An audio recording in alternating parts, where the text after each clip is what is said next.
We used to think about, well, people are our most important asset. And people said that, but they didn't mean that. Now, all of a sudden, the world shifts from a people focus to a talent focus. And just the word talent means something different.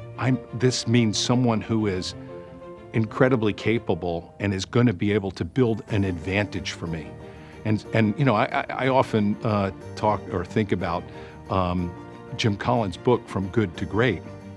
And when I think about talent, you know, it's not good to great. We need to go from great, and where you need it, you need insanely great, ludicrously, great people, but you need them where the value is.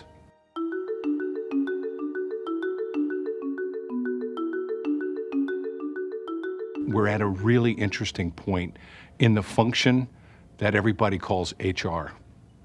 And I'm not crazy about let's rename it and call it something different. It's HR, but it's HR reimagined, HR redesigned, if you will.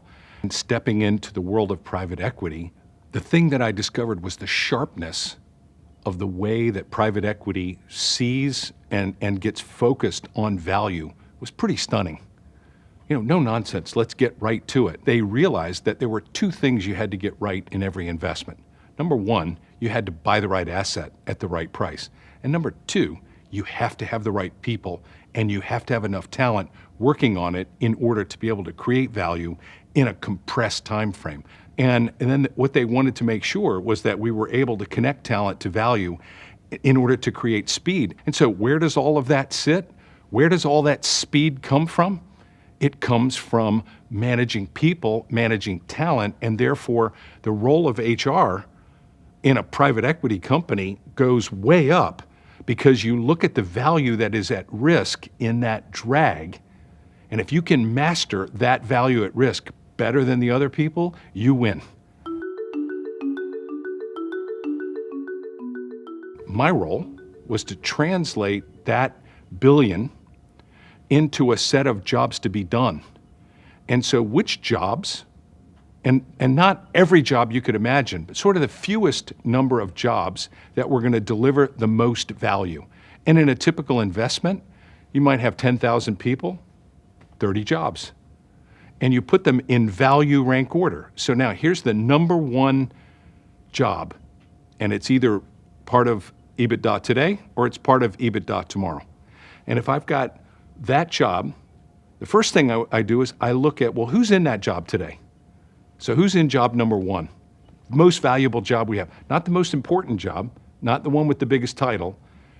What's the most valuable job? We would zero in on where is the value and then which jobs actually deliver the value so we don't get confused.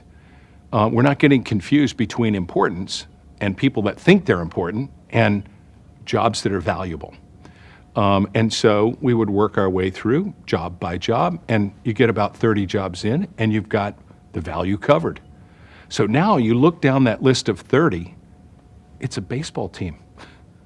It's a football team. And you say, well, I look at that, and we would look at it and say, have we assembled enough talent? So this was the redeployment of just 30.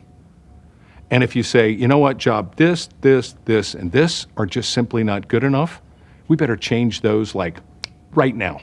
Not tomorrow, not the day after, now.